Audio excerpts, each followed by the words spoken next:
सूरज किया है।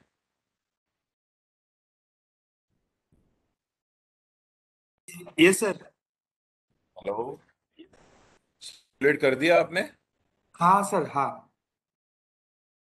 तो कितने पार्टिसिपेशन आ रहा है आपकी तरफ से? सर मैं अभी कॉल ही कर रहा हूँ, मैंने सर्कुलेट किया है, मैं कॉल करके सबको कंफर्म कर रहा हूँ। ठीक है। I need at least 7 to 10 participants from you. Okay. ठीक है sir.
Very good evening, Amok.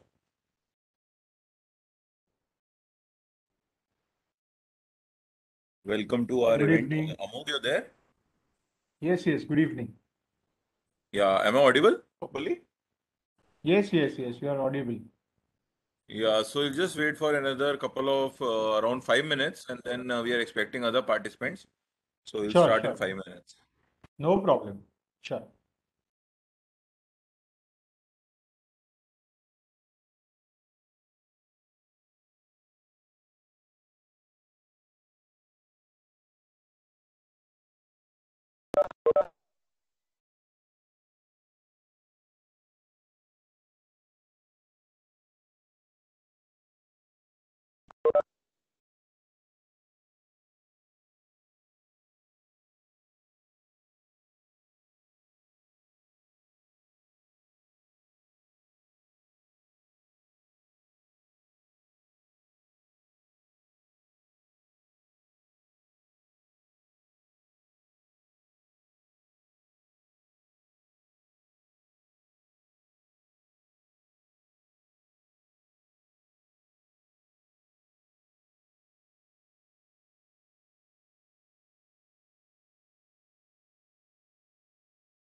Good evening, everyone, and welcome to today's IEP.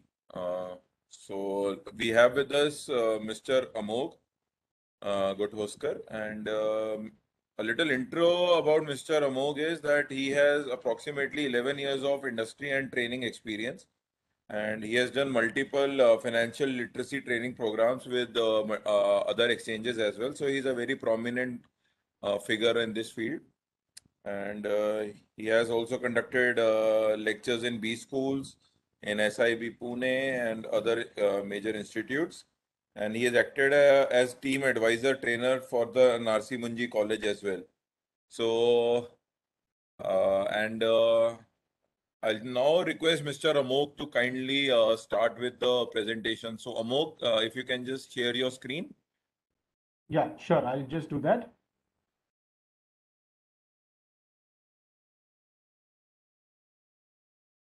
Please confirm whether the screen is visible. Yeah, it's visible, Amok. Okay. The program is to be conducted in English or Hindi में करना है? How are we doing it? So we can do it in both Hindi and English. Fair enough. So I just बात बताते समय मैं हिंदी में बताते जाऊंगा. Slides English में है. So I think that way we can continue. Yeah, Amok. Yeah, sure. So सबसे पहले तो सभी का धन्यवाद कि आप सभी लोग ज्वाइन हुए ये सेशन में. और सबसे पहले थोड़ा आपको मैं एनसीडेक्स के बारे में बताना चाहूँगा. एनसीडेक्स जो एक्सचेंज है, national commodity and derivatives exchange, इसकी जो स्थापना है वो स्टार्टेड इन 2003 और इसकी जो हेड ऑफिस है ये मुंबई में है. और सेबी के अंतर्गत ये एक्सचेंज आता है, that is securities and exchange of India is the regulator of this particular exchange end of course the commodity and the capital markets also. Share holders की बात करें एनसीडेक्स में तो तीन सिग्निफिकेंट शेयर होल्डर्स की बात करें तो life insurance corporation of India LIC, national stock exchange NSE और नाबार्ड.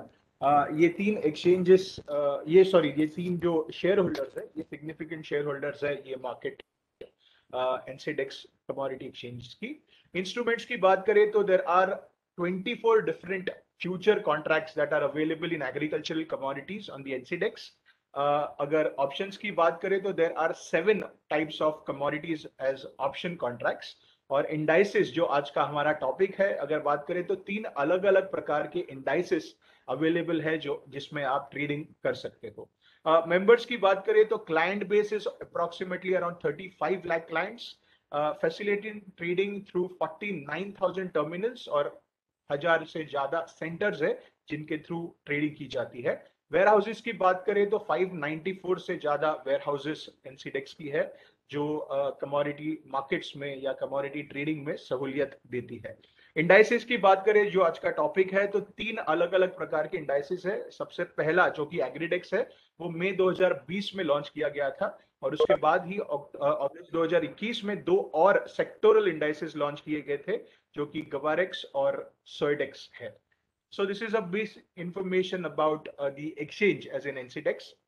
अगर कमोडिटी एक्सचेंजेस की इवोल्यूशन की अगर हम बात करें तो 19वीं सदी से बॉम्बे कॉटन ट्रेडिंग एसोसिएशन की जहां से शुरुआत हुई थी तभी से ये कमोडिटी मार्केट है या कमोडिटी का जो प्लेटफॉर्म है ये शुरू किया गया था. ऑफ कोर्स वो टाइम पे रेगुलेशंस ज्यादा नहीं थे या बेसिकली कोई भी प्रकार की लिमिट्स या लॉज तभी नहीं थे, मगर धीरे धीरे करके ट्रेडिंग जो कमोडिटीज में थी वो तभी से शुरुआत हुई थी.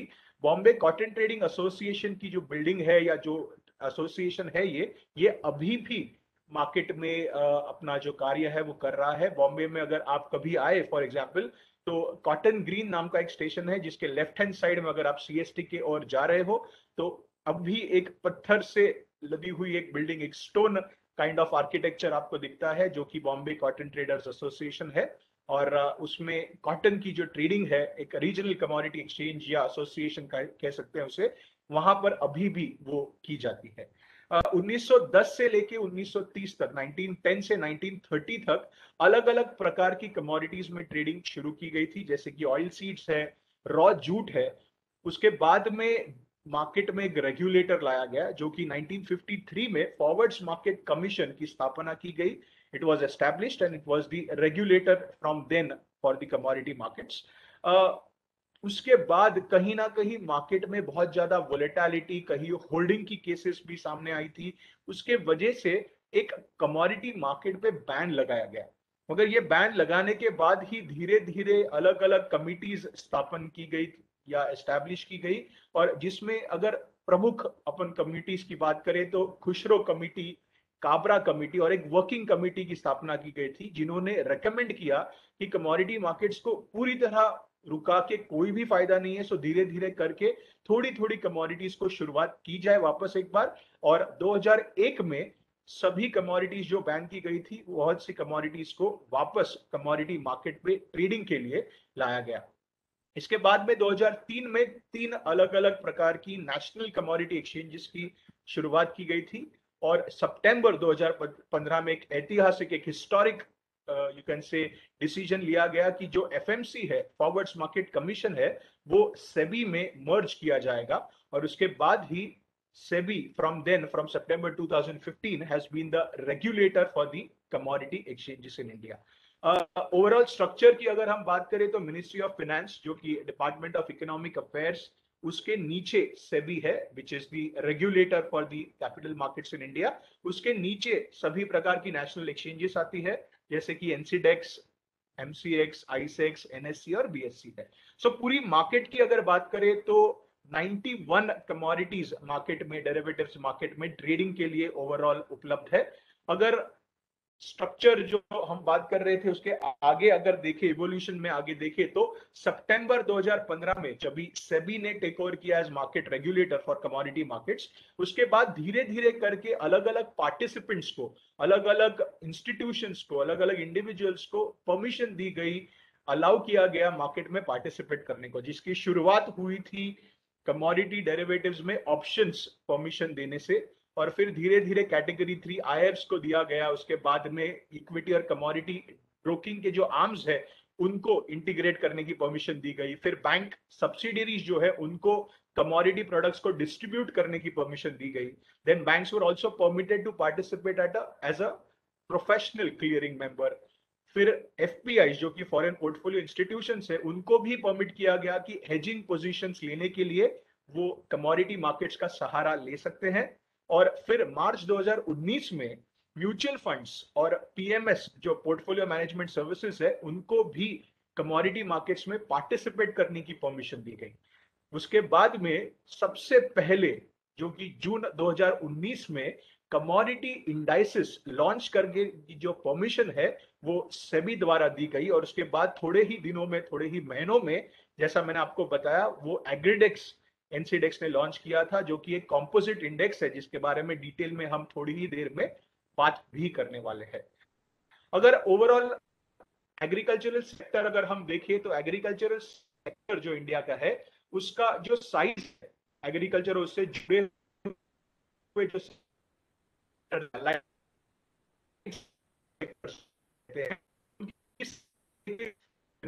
2003 में 283 यूएसडी बिलियन, जो कि 2019 में थोड़ी सी रिड्यू के 267.9 यूएसडी बिलियन हुई। और फिर बाद में 6.37। अगर खरीफ और रबी सीजन्स में अगर उनको या क्रॉप से डिवाइड करें तो जनवरी 29, 2021 का अगर डेटा देखें तो सबसे ज्यादा रबी पैटर्न अगर देखें तो वीट की कल्टीवेशन की गई है, 34.6% ऑलमोस्ट वीट की यानी कि गेहूं की खेती की गई है। उसके बाद ही पल्सेस, ऑयल सीड्स, सीरियल्स और राइस। अगर खरीफ क्रॉपिंग पैटर्न की बात करें तो सबसे ज्यादा राइस की कल्टीवेशन की गई है, उसके बाद में pulses, cereals, oil seeds, sugar cane और कॉटन।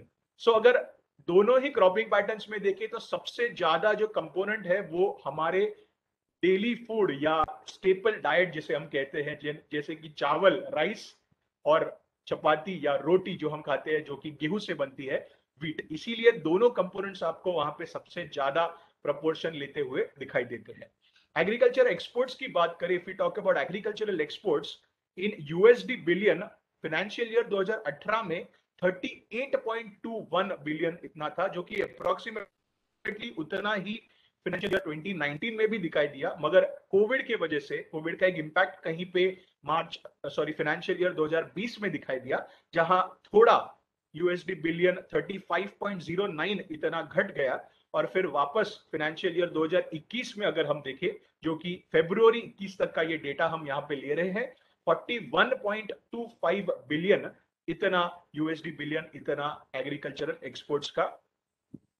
दूसरी जगह अगर हम बात करें तो कौन से प्रोडक्ट्स या कौन से टाइप ऑफ प्रोडक्ट्स ये सेक्टर से एक्सपोर्ट किए जा रहे हैं फाइनेंशियल ईयर 2021 में अगर देखें तो सबसे ज्यादा जो एक्सपोर्ट हो रहा है वो है राइस, उसके पीछे आपको marine products, spices, buffalo meet, sugar, cotton और ऑयल मिल्स ऐसे दिखाई दे रहा है ये चार्ट में।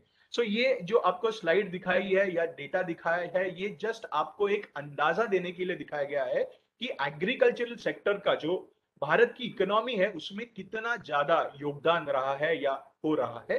ये जस्ट दिखाने के लिए, just to make you understand about the overall impact और the overall you can say role of agricultural sector into the Indian economy, ये उसके वजह से आपको दिखाया गया है। आगे बात करें तो एनसीडेक्स पे 6 अलग अलग कैटेगरीज के द्वारा अलग अलग प्रकार की 24 कमोडिटीज में आप ट्रेड कर सकते हो। जो कि कैटेगरीज की बात करें तो we have cereals and pulses, we have spices, we have fibres, guar complex, oil and oil seeds, metals and the latest category और जो लेटेस्ट जो कैटेगरी बनाई गई है वो है इंडाइसेस, जिसमें आपको 3 अलग अलग प्रकार के इंडाइसेस में भी ट्रेडिंग करने की एक योगदान या एक ट्रेडिंग करने का आप सहूलियत जो है वो दी जा रही है।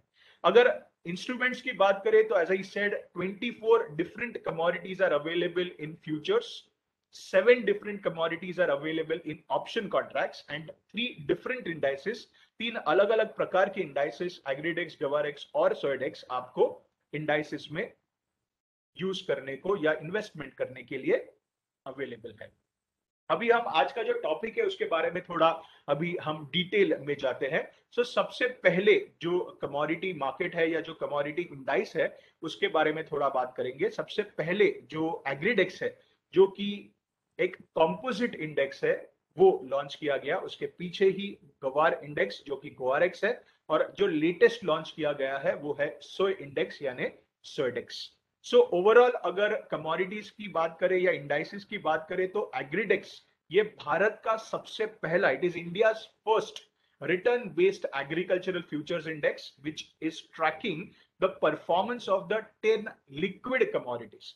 सो ये जो 10 कमोडिटीज है, ये 10 कमोडिटीज को अगर हम फाइनेंशियल ईयर 21-22 में देखें तो ये 10 कमोडिटीज को इस एग्रीडेक्स इंडेक्स में या एग्रीकल्चरल इंडेक्स में ऐड किया गया है, जहां आपको कमोडिटीज अगर आप देखें तो ऑटोमेटिकली आप कहीं ना कहीं उनसे रिलेट कर सकते हो, because these are related commodities about और which are a part of our daily items और डेली यूज, जैसे कि हल्दी है, टर्मरिक है, सोयाबीन है, चना है, मस्टर्ड ऑयल है या मस्टर्ड सीड है, सॉरी, गवार सीड है, कैस्टर सीड, कॉटन, रिफाइंड सोय ऑयल, गवार गम, जीरा। ये जो अलग अलग कमोडिटीज है, these are most important commodities with regards to our daily use। कहीं ना कहीं हम रोज इसका या कंटिन्यूअस इसका हम इस्तेमाल जरूर करते हैं, और हर एक कमोडिटी को इस एग्रीडेक्स में, इस इंडेक्स में एक पर्टिकुलर वेट दिया गया है। सो जो परसेंटेज आप देख रहे हो वो अकॉर्डिंगली हर एक कमोडिटी का एक वेट दिया गया है। सो अगर हम ओवरऑल खरीफ और रबी क्रॉपिंग पैटर्न्स में इसे डिवाइड करें तो ये 10 कमोडिटीज में से 63% कमोडिटीज जो है या ओवरऑल वेट जो है वो खरीफ पैटर्न को सपोर्ट करता है, और 37% जो है वो रबी क्रॉपिंग पैटर्न को रिप्रेजेंट करता है। अगर सेगमेंट्स की बात करें तो 49% ऑयल सीड्स और एडिबल ऑयल का सेगमेंट है, 17% गवार कॉम्प्लेक्स का है जो कि गवार गम और गवार सीड्स है, पल्सेस को 18% रिप्रेजेंट किया गया है इस पे, स्पाइसेस को 7% और बाकी सभी अदर कमोडिटी जो है वो 9%। सो ओवरऑल अगर हम एग्रीडेक्स को देखें तो खरीफ और रबी भी रिप्रेजेंट हो रहा है, और अलग अलग प्रकार के जो सेगमेंट्स है वो भी बहुत अच्छी तरीके से यहाँ पे रिप्रेजेंट हो रहे हैं इस इंडेक्स में। If we look at the key features of the index, as I said, the first thing is that we have different components. So 10 different components, and each of the component has its weight that is given to each of the commodities. अगर wait की बात करें तो कितना wait ज्यादा हो सकता है या कम हो सकता है, इसीलिए एक उसका लिमिट भी दिया गया है जो कि फ्लोर यानी कि मैक्सिमम लिमिट और सॉरी फ्लोर यानी कि मिनिमम लिमिट और कैप यानी कि मैक्सिमम लिमिट इसे भी दिया गया है। ये जो कमोडिटीज है ये लिस्ट जो है ये भी अपडेट होती रहती है हर साल 1 अप्रैल को, यानी कि first day of the financial year को इसकी जो लिस्ट है या इसके जो कंपोनेंट्स है उनको रीबैलेंस करने की भी एक सुविधा यहाँ पे अवेलेबल है।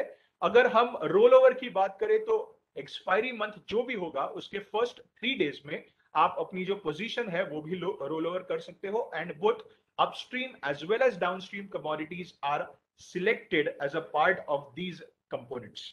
कॉन्ट्रैक्ट स्पेसिफिकेशंस की अगर हम बात करें तो एनसीडेक्स का जो एग्रीडेक्स ये इंडेक्स के बारे में हम जब बात कर रहे हैं, इसका जो मार्केट लॉट है ये 500 यूनिट्स का है। So one market lot represents 500 units. The settlement mechanism that is used here is cash settlement. So आपको जो भी डिलीवरी लेनी है वो एक्चुअल फिजिकल डिलीवरी नहीं लेनी है, आपको कैश सेटलमेंट द्वारा उसका सेटलमेंट किया जाएगा, जहां की आपका अगर प्रॉफिट है तो आपके अकाउंट में पैसा आ जाएगा, अगर आपका लॉस है तो उतना पैसा आपको देना या भरना होगा। मैक्सिमम ऑर्डर साइज की बात करें तो 50 लॉट्स इतना आप मैक्सिमम ऑर्डर कर सकते हो, जहां जैसा मैंने आपको बताया एक lot is 500 units. Tick size जो है यानी कि प्राइस मूवमेंट जो है ऊपर की साइड या नीचे की साइड, वो आपको 0.25 यानी कि 25 पैसे की आपको प्राइस मूवमेंट ऊपर या नीचे दिखाई देगी। ट्रेडिंग आवर्स जो है वो जनरली 9 सुबह से 9 बजे रात तक होते हैं, लेकिन करंटली मंडे टू फ्राइडे 9 बजे से सुबह से शाम 5 बजे तक ये इंडेक्स ट्रेडिंग के लिए अवेलेबल है। और जो सेटलमेंट प्राइस है वो एक्सपायरी डे की जो भी लास्ट डे होगा कॉन्ट्रैक्ट का उस दिन की 5 बजे की प्राइस लेकर वो सेटलमेंट किया जाएगा, and as I said it will be a cash settlement wherein no physical delivery is to be actually taken for the respective underlying assets. So इस तरह से आप इसमें ट्रेडिंग कर सकते हो, और जो भी आपको इन्वेस्टमेंट्स करने हैं वो इंडिविजुअल कमोडिटीज में तो जरूर आप कर सकते हो, plus to take a overall you can say exposure all together with these, for example 10 commodities, you can go into the agridex as an index also. इसमें जो इनिशियल मार्जिन है वो 6% का यानी कि 6% का इनिशियल मार्जिन यहाँ पे रखा गया है। अगर एग्रीडेक्स की परफॉर्मेंस हम देखें तो एक बहुत अच्छा ट्रेंड आपको, एक थोड़ा सा अपवर्ड स्लोपिंग या एक पॉजिटिव अपवर्ड ट्रेंड आपको 1 सितंबर 2020 से इस साल 13 सितंबर 2021 तक दिखाई देता है। सो बहुत ही अच्छा एक अपवर्ड ट्रेंड आपको इसमें दिख रहा है, जो कि एक बहुत पॉजिटिव आउटलुक आपके लिए प्रेजेंट कर सकता है एग्रीडेक्स के बारे में। अगर हम कोरिलेशन की बात करें तो ये इंडेक्स जो है एग्रीडेक्स, उसका बाकी के इंडाइसेस के साथ भी एक कोरिलेशन दिखाई देता है, मगर बहुत ज्यादा कोरिलेशन नहीं है, जिसके वजह से ये एक एडिशनल एसेट क्लास आपके लिए बन सकता है या एक एडिशनल इन्वेस्टमेंट आपके लिए ओवरऑल आपके इन्वेस्टमेंट पोर्टफोलियो में बनता है। सो अगर हम कोरिलेशन देखें तो निफ्टी के साथ 0.25 टाइम्स का कोरिलेशन है, सेंसेक्स के साथ 0.24, और गोल्ड और सिल्वर ये जो कमोडिटीज है इनके साथ 0.23 टाइम्स का कोरिलेशन आपको एग्रीडेक्स के साथ दिखता है। So it is a very good alternative as an investment class और an asset class for you to diversify your overall investment portfolio. अभी हम sectoral indices की बात करें तो these are price based indices that provide an exposure to the entire sector of a particular commodity. So ये जो sectoral indices है इसमें जो भी components लिए जाते हैं ये एक ही particular sector के हो सकते हैं। सो इनके लिए रूल्स या स्टेप्स बनाए गए हैं, जिनमें सबसे पहला जो हमने एग्रीडेक्स में देखा था वैसे ही है कि इसमें अलग अलग प्रकार के कंपोनेंट्स होंगे। हर एक कंपोनेंट को एक वैल्यू वेटेज दिया जाएगा। जो कंपोनेंट्स होंगे उनकी जो रीबैलेंसिंग है ये साल के फाइनेंशियल ईयर के फर्स्ट डे यानी कि 1 अप्रैल को किए जा सकते हैं, और इसमें भी 70% का कैप और 30% का फ्लोर, ऐसा एक लिमिट यानी कि कैप यानी कि मैक्सिमम और फ्लोर यानी कि मिनिमम लिमिट इसमें रखा गया है। अगर स्टेप्स की बात करें कि कौन सा कंपोनेंट कैसे सिलेक्ट किया जाता है एक पर्टिकुलर सेक्टोरल इंडेक्स में, तो सबसे पहले तो एक कमोडिटी सिलेक्ट की जाती है, उसके बाद में वेट की कैलकुलेशन की जाती है, और उसके बाद में इंडेक्स वैल्यू की कैलकुलेशन की जाती है, और जिनके लिए कोई रूल्स या फॉर्मूलाज भी है जो कि अभी हम देखने वाले हैं। सो सबसे पहले how is a commodity selected, so commodity की सिलेक्शन किस तरह की जाती है, इसके लिए 3 रूल्स या 3 एलिजिबिलिटी क्राइटेरियाज रखे गए हैं। सबसे पहला, जो भी कमोडिटी सिलेक्ट की जाएगी वो एक पर्टिकुलर सेक्टर से ही रिलेटेड होनी चाहिए, जो भी सेक्टर उस इंडेक्स में रिप्रेजेंट किया जा रहा है। दूसरा रूल ऐसा है कि ये जो कमोडिटी सिलेक्ट की जाएगी इसकी जो ट्रेडिंग है ये कंटिन्यूअसली पिछले 12 महीनों तक होनी चाहिए, जिसमें 12 महीनों में से कम 90% ऑफ द ट्रेडिंग डेज पे इसकी जो ट्रेडिंग है वो होनी चाहिए। और तीसरा जो रूल या एलिजिबिलिटी क्राइटेरिया है वो ट्रेडिंग का जो वॉल्यूम डेटा है ये एटलीस्ट पिछले 1 साल तक, जब भी सिलेक्शन किया जा रहा है उसके पहले 1 साल तक इसका जो वॉल्यूम का डेटा है ये अवेलेबल होना या उपलब्ध होना बहुत बहुत जरूरी है। ये तीनों रूल्स को या तीनों क्राइटेरियाज को अगर फुलफिल कर रहा है कोई कमोडिटी तो ही ये कमोडिटी की सिलेक्शन की जा सकती है ये सेक्टोरल इंडेक्स में। आगे अगर बात करें तो प्रोडक्शन वेट की बात आती है। प्रोडक्शन वेट में जो वैल्यू ऑफ प्रोडक्शन है, value of production average price of the commodity को 5 साल की प्रोडक्शन से मल्टीप्लाई करके लाया जाता है। उसको अगर डिवाइड करें टोटल प्रोडक्शन वैल्यू से तो हमें प्रोडक्शन वेट मिल जाएगा। अगर लिक्विडिटी वेट की बात करें तो ट्रेड वैल्यू जो है, जो कि पिछले 12 महीनों का टोटल वैल्यू इन करोड्स अगर हम ले तो वो ट्रेड वैल्यू होगा। उसको अगर हम total trade value of all the commodities, जो भी इंडेक्स में कमोडिटीज है उसकी टोटल ट्रेड वैल्यू से डिवाइड करेंगे तो हमें लिक्विडिटी वेट मिल जाएगा। और कमोडिटी इंडेक्स परसेंटेज जो है उसका एक फॉर्मूला है जो कि 0.5 into the commodity liquidity percentage, और उसमें ऐड किया जाएगा 0.5 into the commodity production percentage. ये टोटल मिलके कमोडिटी इंडेक्स परसेंटेज हमें दे सकता है। और इसमें भी कैप जो मैक्सिमम लिमिट है वो 70% की, और जो लोअर लिमिट यानी कि फ्लोर लिमिट है वो 30% की रखी गई है। सो इस तरह से ये कमोडिटीज की सिलेक्शन होके फिर इसे ओवरऑल एक सेक्टोरल इंडेक्स में कन्वर्ट किया जाएगा और फिर वो आपके सभी के लिए अवेलेबल हो जाता है ट्रेडिंग के लिए। अगर आपके मन में अभी प्रश्न होगा कि मैं कमोडिटी इंडाइसिस में क्यों ट्रेड करूं, तो सबसे पहला जो बेसिक कंसेप्ट बहुत से लोगों का होता है कि सर कॉस्ट क्या है इसमें। सो ओवरऑल अगर हम ट्रांजैक्शन कॉस्ट इसमें देखें या प्रोडक्शन हम इसमें देखें और दूसरी जगह अगर मार्जिन भी देखें तो कंपैरेटिवली कमोडिटी इंडाइसेस में दोनों ही साइड ट्रांजैक्शन कॉस्ट भी और मार्जिन भी कंपैरेटिवली कम लगाई जाती है, और जो एक बहुत अच्छा एडवांटेज आपको दे जाएगा एज अ इन्वेस्टमेंट प्रोडक्ट। दूसरा जो मैंने आपको बताया ये सभी इंडाइसेस जो है वो कैश सेटल्ड है, यानी कि कोई भी प्रोडक्ट की या कमोडिटी की आपको डिलीवरी लेने की जरूरत नहीं है। ये मार्केट लॉट के अकॉर्डिंग आप ट्रेडिंग कर सकते हो। So it is very very easy to trade and as I have already shown correlation बाकी के सभी कमोडिटीज के साथ, या जैसे हमने गोल्ड और सिल्वर का एग्जांपल लिया था या सेंसेक्स हो या निफ्टी हो, उसके साथ इसकी कोरिलेशन कंपैरेटिवली कम है, जिसके वजह से एक एडिशनल एसेट क्लास आपके लिए बन सकता है for your overall investment portfolio. So ये एक सेक्टोरल इंडेक्स होने की वजह से या एक पोजिशनल इंडेक्स होने की वजह से आपको एक डायरेक्शन या डायरेक्शनल इंडिकेटर भी दे जाता है कि कहां पे ये पर्टिकुलर सेक्टर जा रहा है, या ये ओवरऑल ये कमोडिटीज का जो ओवरऑल इंडेक्स है ये किस तरफ आपको ले जाएगा। एक कंपैरेटिव आपको डायरेक्शनल इंडिकेटर भी इसमें से मिल सकता है। अगर कैलेंडर स्प्रेड की बात करें, जो कि एक ही बार में दो अलग अलग सीरीज में या दो अलग अलग टाइप की सीरीज में आप पोजीशन लेके ट्रेडिंग कर सकते हो, तो वो भी आप कमोडिटी इंडाइसेस के द्वारा आपको करना डेफिनेटली वो भी एक पॉसिबल हो सकता है। सो इस तरह से आप अपनी जो ट्रेडिंग है वो आप कमोडिटी इंडाइसेस के थ्रू भी आप कर सकते हो। अभी हम सेक्टोरल इंडाइसेस में थोड़ा डिटेल में जाएंगे। सो अभी हम शुरुआत करेंगे गवारेक्स से। सो गवारेक्स जो है, गवारेक्स या गवारेक्स जिसे हम कह सकते हैं, वो एक सेक्टोरल इंडेक्स है। सो ये जो सेक्टोरल इंडेक्स है इसमें आपको 3 अलग अलग सीरीज यानी कि नियर, मिड और फार सीरीज आपको अवेलेबल होंगी, उपलब्ध होंगी। इसका जो टिक साइज है यानी कि प्राइस मूवमेंट जो है वो ऊपर और नीचे की साइड में आपको 1 रुपया बढ़ते या घटते हुए दिखाई देगा। इसका जो मार्केट लॉट है it is in 1 lot as in 100 units आपको कम से कम बाय या सेल करने होंगे। और इसकी जो ट्रेडिंग आवर्स है वो सुबह 9 बजे से शाम के 5 बजे तक ये इंडेक्स आपके लिए ट्रेडिंग के लिए खुला किया जाएगा। और इसकी जो ओवरऑल कैश सेटलमेंट है उसके थ्रू इसकी सेटलमेंट की जाएगी। वापस एक बार आपको इसकी फिजिकल डिलीवरी लेने की कोई भी जरूरत नहीं है। प्रॉफिट है तो आपके पैसे आपको अकाउंट में आ जाएंगे ट्रेडिंग अकाउंट में, और लॉस है तो आपको उतने देने होंगे। एंड बीच बीच में जैसे कि हम जानते हैं कि मार्क टू मार्केट MTM भी होते रहेगा। इसमें जो इनिशियल मार्जिन रखी गई है जैसे कि एग्रीडेक्स में 6% की रखी गई थी, इसमें यानी कि सेक्टोरल इंडेक्स गवारेक्स में इनिशियल मार्जिन 10% यानी कि 10% रखी गई है।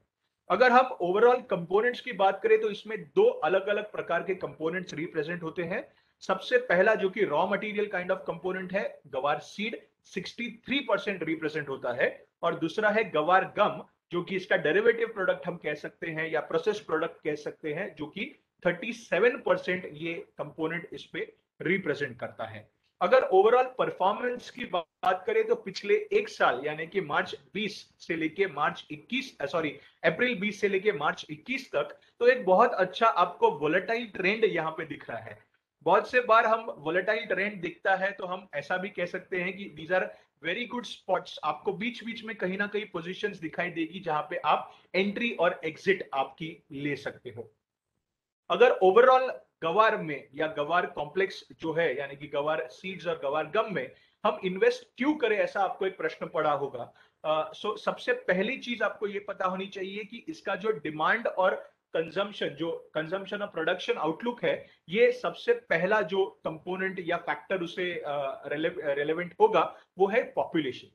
और ओवरऑल अगर हम बात करें तो पूरी दुनिया में सबसे ज्यादा जो पॉपुलेशन ग्रोथ प्रोजेक्ट की गई है 2018 से 50 तक, अगर हम देखें अभी आपके सामने जो डेटा है वो तो 1950 से 2050 का डेटा है।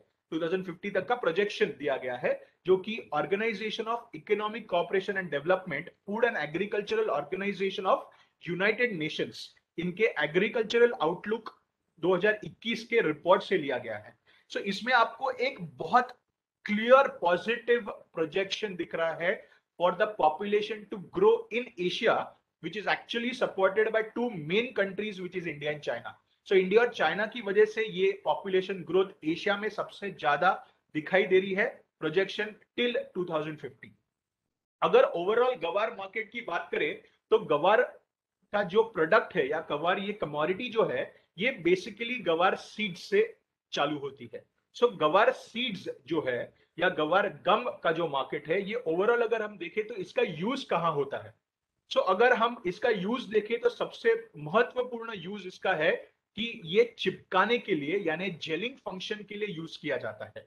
इसके अलावा थिकनिंग सेगमेंट में इसकी यूज होती है और लुब्रिकेशन में यानी कि फ्रिक्शन रिड्यूस करने में भी इसकी इस्तेमाल होता है। सो ओवरऑल गवार गम मार्केट की बात करें तो the size of this market was approximately around USD 864.96 million in 2019, और जो 2025 का अगर हम अंदाजा लगाए तो it is expected to grow by approximately 7.5% CAGR यानी कि कंपाउंडेड ग्रोथ ऑफ 7.5% का अजम्पशन लिया गया है या प्रोजेक्ट किया गया है, और इसकी साइज अप्रोक्सीमेटली 1.33 USD बिलियन इतनी 2025 तक होते हुए नजर आ रही है। अगर 2020 की बात करें तो जेलिंग फंक्शन जो है यानी कि जैसा मैंने आपको बताया चिपकाने के लिए जो इस्तेमाल किया जाता है या गम बनाने में इसका इस्तेमाल होता है, वो सबसे ज्यादा मार्केट शेयर इसमें है जो कि 34.7% इसमें 2020 में है। और अगर आप राइट साइड का 2026 का एक प्रोजेक्शन अगर हम देखें जो डेटा इंटेलो के रिपोर्ट से लिया गया है, उसमें आपको जेलिंग फंक्शन मोर देन 50% दिख रहा है। सो शायद से 2026 तक जो जेलिंग फंक्शन अप्रोक्सीमेटली 2020 में 34.7% था, वो बढ़कर 50% से ज्यादा होते दिखाई दे रहा है एज पर दिस रिपोर्ट।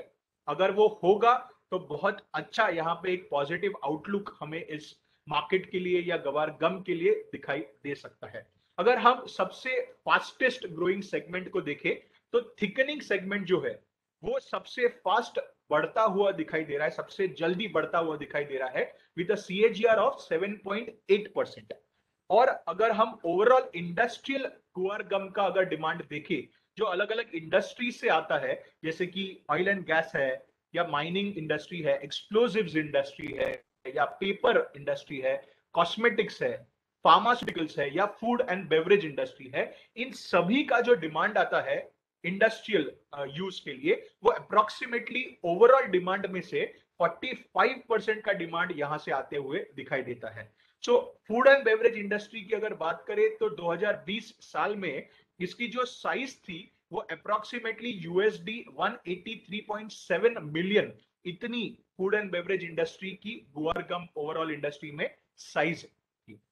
आगे हम बात करें तो आगे जाके कितना ये मार्केट बढ़ सकता है, इसका अगर हम थोड़ा अंदाजा लगाए, सो एशिया पैसिफिक से अगर हम शुरुआत करें, सो एशिया पैसिफिक रीजन जो है उसमें ग्वार गम का जो कंजम्पशन है या इस्तेमाल जो है वो इतना ज्यादा नहीं है। मगर दूसरी जगह जो बहुत हैरानी की बात यह है कि इसमें भले ही कंजम्पशन ना हो मगर प्रोडक्शन जो है वो पूरी दुनिया में अगर बात करें तो मोर देन 80%, 80% से ज्यादा प्रोडक्शन जो है वो भारत से निकलता है। I repeat, more than 80% of the world's guar production is from India, और वो 3 मुख्य राज्यों से निकलता है जो कि राजस्थान, गुजरात और हरियाणा है। सो ओवरऑल अगर हम एग्रीकल्चरल एक्सपोर्ट रिलेटेड कमोडिटी जो भारत से जाती हैं, एक्सपोर्ट होती है, निर्यात होती है, उनकी बात करें तो उसमें से one of the most valued commodity is गवार गम, क्योंकि जैसा मैंने बोला 80% जो प्रोडक्शन है दुनिया में से वो इंडिया से निकलता है। और इसीलिए एशिया पैसिफिक रीजन में अगर हम एक प्रोजेक्शन लगाए तो 2020 से 2028 का अगर हम प्रोजेक्शन लगाए तो 8.3% से CAGR के ये मार्केट बढ़ते दिखाई दे रहा है। और मैक्सिमम जो डिमांड आते हुए दिख रहा है वो है फूड इंडस्ट्री, टेक्सटाइल इंडस्ट्री और फार्मास्यूटिकल इंडस्ट्री। अगर कोविड की बात करें तो कोविड पिछले साल आया तो है, कितने साल हमारे साथ रहने वाला है पता नहीं, मगर उसकी वजह से फार्मास्यूटिकल इंडस्ट्री को बहुत तेजी या बहुत डिमांड वो इंडस्ट्री के लिए डेफिनेटली आई है।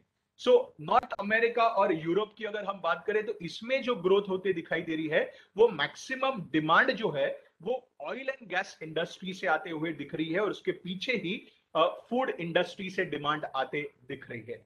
अफ्रीका मार्केट की बात करें, रीजन की बात करें तो इतना ज्यादा वहां पे इंपैक्ट नहीं है, ना कंजम्पशन ना प्रोडक्शन की साइड में। और लैटिन अमेरिका की अगर हम बात करें रीजन की तो इसमें से जो डिमांड आते दिख रही है वो सबसे ज्यादा फूड इंडस्ट्री से, जैसे कि प्रोसेस्ड फूड्स है, जैसे चीज है या सॉसेज है, सूप्स है, एनिमल फीड है, उसमें से सबसे ज्यादा डिमांड जो है वो आते हुए दिख रही है। सो इस वजह से आप ओवरऑल अगर हम देखें तो गवार मार्केट को बहुत अच्छा एक पॉजिटिव आउटलुक हमें आगे जाते हुए दिखाई दे सकता है। ओवरऑल बाकी की अगर रिपोर्ट्स देखिए तो एक और रिपोर्ट आपके सामने रखना चाहूंगा जो कि मॉर्डर इंटेलिजेंस का रिपोर्ट है। 2016 से 26 का प्रोजेक्शन यहाँ पे हम देख रहे हैं, जहां पे 2020 बेस ईयर लिया गया है। सो ये रिपोर्ट के हिसाब से भी CAGR जो है वो अप्रोक्सीमेटली 4.2% का एस्टिमेट या प्रोजेक्ट किया गया है। और उसमें हम देखें तो 2020 साल में गवार मार्केट जो है उसमें से मैक्सिमम जो कवरेज है वो इंडिया के लिए था। जैसा मैंने आपको बताया 80% तो इंडिया से ही प्रोडक्शन निकलता है, और उसके पीछे ही, इंडिया के पीछे आपको पाकिस्तान, जर्मनी, यूनाइटेड स्टेट्स और चाइना है, ऐसा हम देख सकते हैं।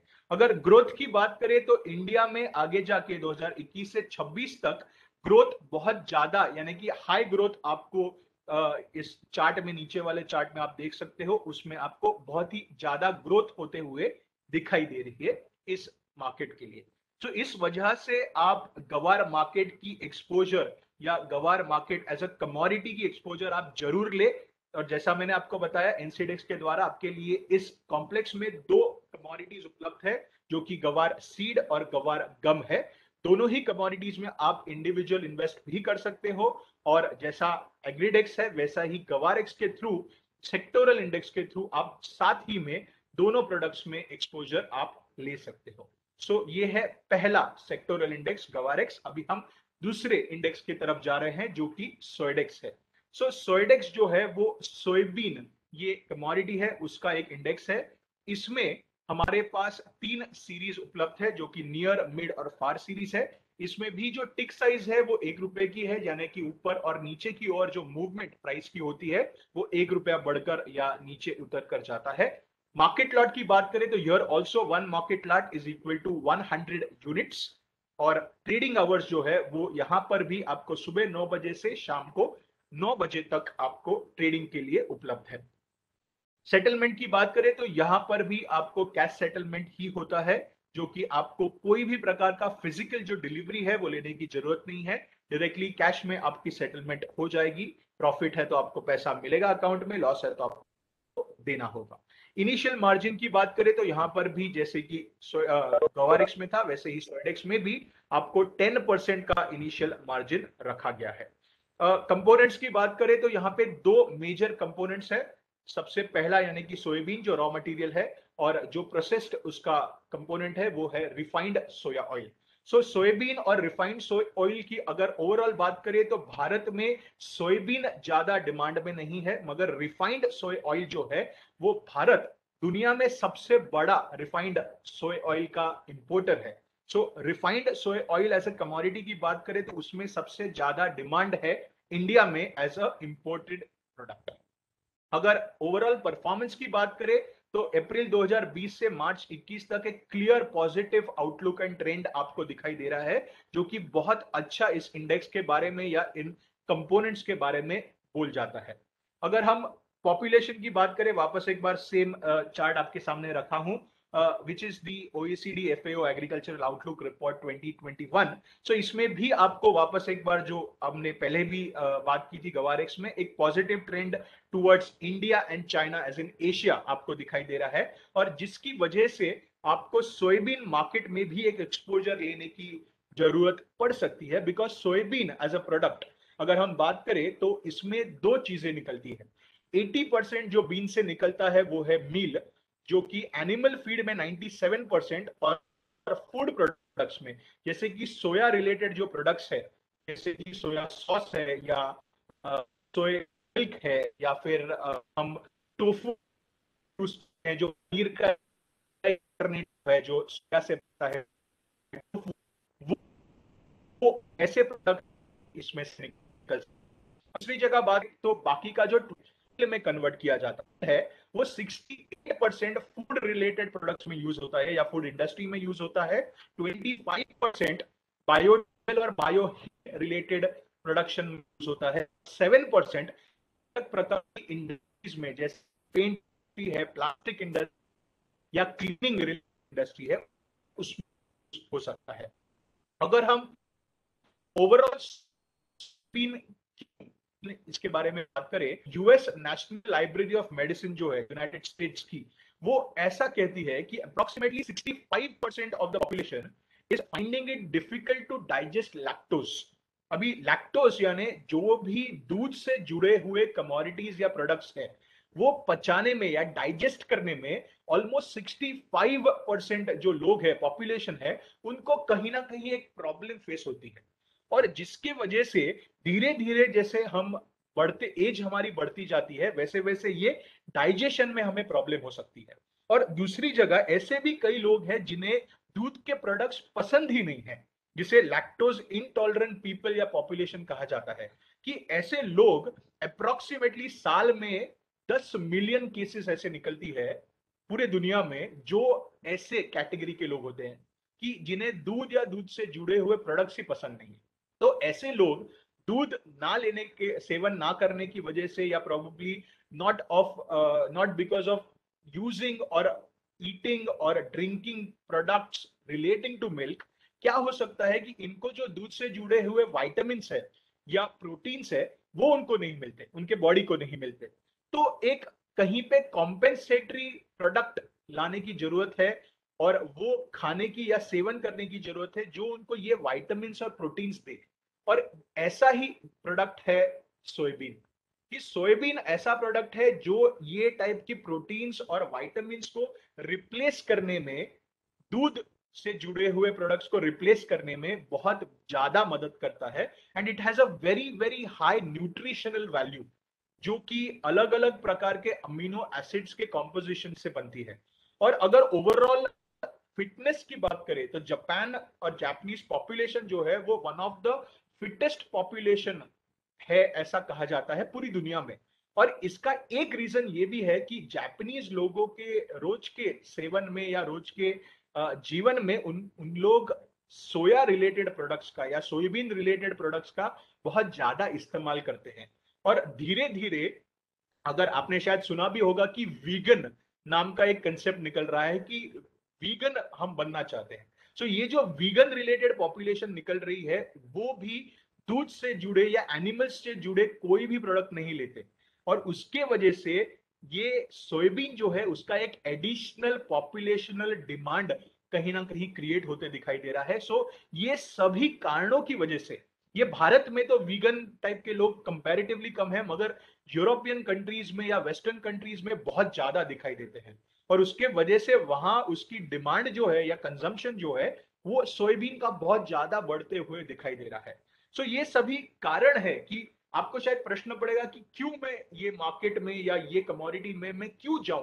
तो ये सभी रीजंस है, कारण है, जिसके वजह से कहीं ना कहीं ये कमोडिटी आपके एक इन्वेस्टमेंट पोर्टफोलियो में होनी शायद आगे जाके बहुत आपको इंपॉर्टेंट लगे।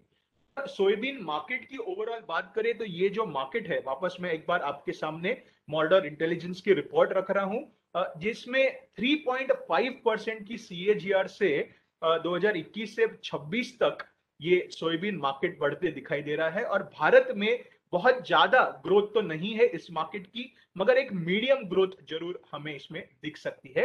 ये हम सोयाबीन के बारे में बात कर रहे हैं।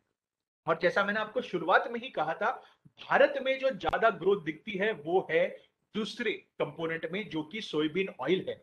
सो सोयाबीन ऑयल की बात करें तो जो सीएजीआर हमने सोयाबीन में 3.5% का देखा था, वो ही सोयाबीन ऑयल में अगर हम भारत में देखें अप्रोक्सीमेटली तो ग्रोथ बहुत ज्यादा है, और इसका जो सीएजीआर बढ़ते दिखाई दे रहा है वो अप्रोक्सीमेटली 5.78%, मैंने ऑलमोस्ट 2% का सीएजीआर ज्यादा इसमें हमें मार्केट में दिखाई दे रहा है। सो भारत का अगर हम अंदाजा ले या भारत का अगर हम थोड़ा सा कहीं पे अभ्यास करें तो सोयाबीन ऑयल का कंपैरेटिवली भारत में इस्तेमाल, या जैसा मैंने आपको कहा भारत सबसे बड़ा यू कैन से इंपोर्टर है पूरी दुनिया में जो सोयाबीन ऑयल इंपोर्ट करता है, and India is followed by China in this.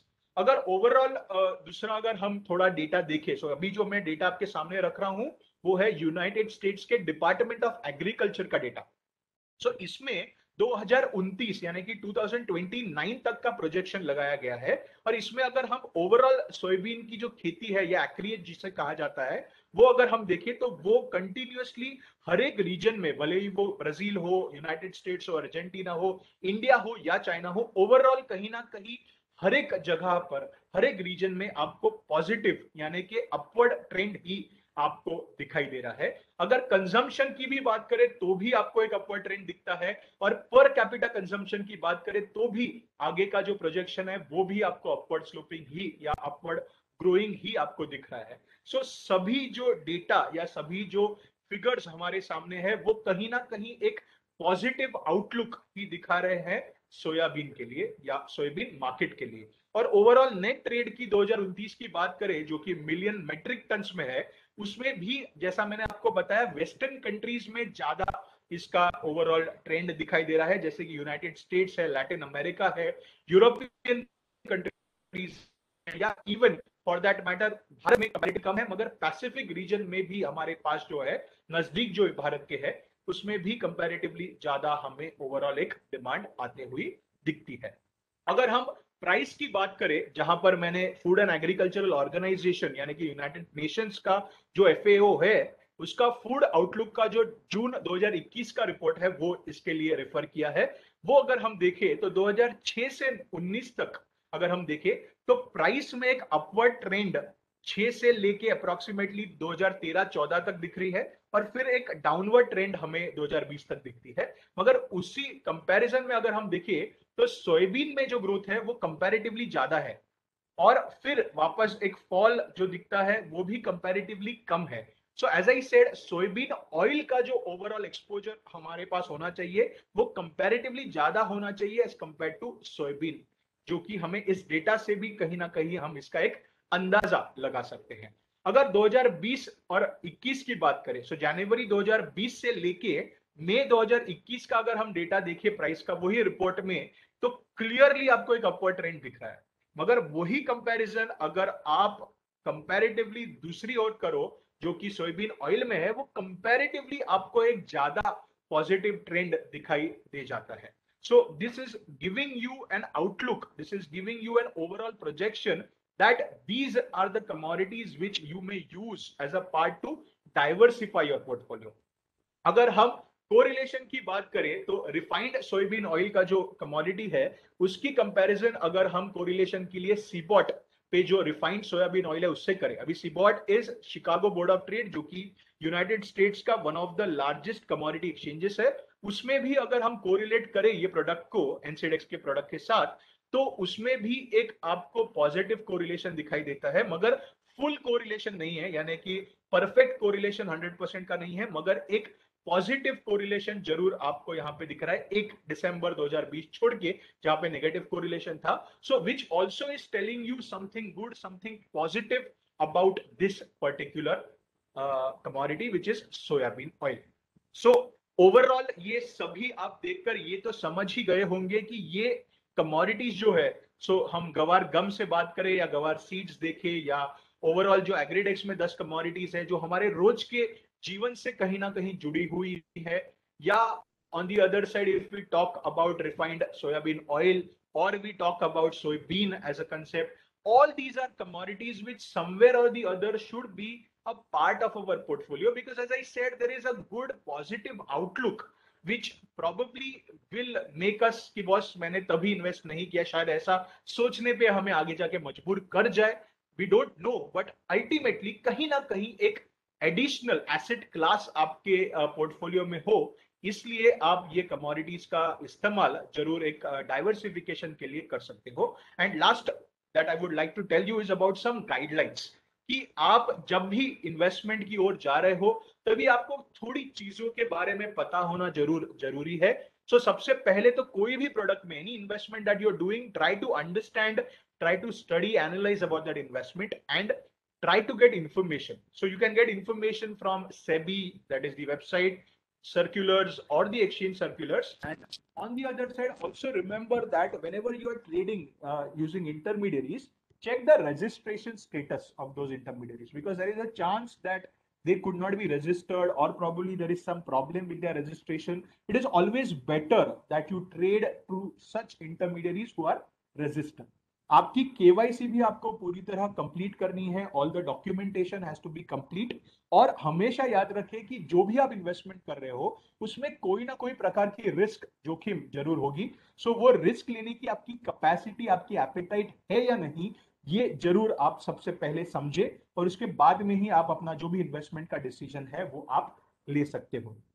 जो भी ट्रांजैक्शंस आप कर रहे हो उन ट्रांजैक्शंस के लिए आपको एक बिल या रिसीट यानी कि कॉन्ट्रैक्ट नोट आपको मिलना बहुत जरूरी है। So please ensure that you get these contract notes जो जनरली 24 घंटों के भीतर आपको आपके रजिस्टर्ड ईमेल आईडी पे भेजी जाती है, और ये कॉन्ट्रैक्ट नोट में सभी आपके ट्रेड रिलेटेड जो भी इंफॉर्मेशन है वो ट्रांसपेरेंटली आपको उसमें दी जाएगी।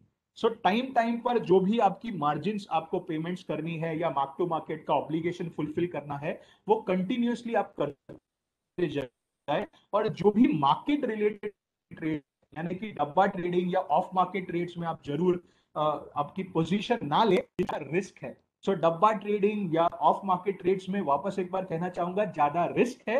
सो आप अगर उसमें जा रहे हो तो जरूर उसके रिलेटेड रिस्क को आप समझे and try to ensure that you stick to market trades only. ये सभी ट्रेड्स में ना जाए बिकॉज उसमें बहुत रिस्क है, अनरेगुलेटेड मार्केट्स है। सो आप इसमें ना जाए, आप मार्केट से जुड़े रहें और मार्केट में ही आपकी जो ट्रेडिंग है वो जरूर करें। आपकी जो भी होल्डिंग स्टेटमेंट्स है, डिपॉजिटरी स्टेटमेंट्स है, वो कंटिन्यूअसली आप मॉनिटर करते रहे so that there is no fraud और some kind of problems into that. और कैश में कोई भी ट्रांजैक्शन ना करें because in the Indian capital markets cash related transactions have been banned. So ensure that you are doing transactions through cheques और demand drafts, और online सुविधाएं भी हमारे पास आज उपलब्ध है जैसे कि एनईएफटी, आरटीजीएस, यूपीआई या एनएससीएच है। जो भी पॉसिबल मींस है, रेगुलेटेड मींस है, लॉफुल मींस है, वही आप यूज करें। कोई भी बैंड या इलीगल ट्रांजैक्शंस में आप ना जाए। हमेशा याद रखें कि कोई भी प्रोडक्ट में जब आप इन्वेस्ट करते हो उसमें कोई ना कोई प्रकार की रिस्क या जोखिम जरूर होती है। वो रिस्क कौन सी है उसे समझे। अगर आप ना समझ पाओ तो कोई भी एक्सपर्ट की जिनको आप ट्रस्ट करते हो उनको आप पूछे, उनसे आप समझे और उसके बाद ही आपकी जो भी इन्वेस्टमेंट है वो आप करें। हमेशा याद रखिए कि कोई भी इंफॉर्मेशन की बेसिस पे आपको अगर डिसीजन लेना है तो वो इंफॉर्मेशन या वो जानकारी क्लियर, एक्यूरेट है या नहीं वो पहले समझे और उसके बाद में ही आपकी जो भी इन्वेस्टमेंट रिलेटेड डिसीजन है वो आप जरूर ले। इस तरह से जो भी कमोडिटी इंडाइसेस रिलेटेड आपको हमें बताना था इस वेबिनार के द्वारा, वो अभी मैंने एज अ एक्सपर्ट स्पीकर आपको बताने की कोशिश की है। So thanks a lot all of you. अगर शायद आशीष सर को कुछ इसमें ऐड करना होगा तो now I would just hand it over to Ashish sir. Thank you.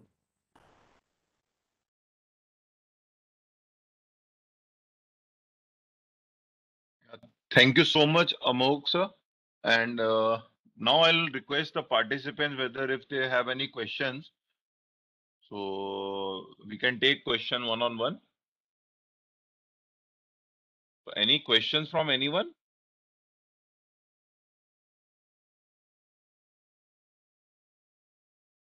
I don't think that there are any questions. So thank you everyone for this session, and heartiest thanks to Mr. Amog Gatoskar for such a wonderful and a lively session.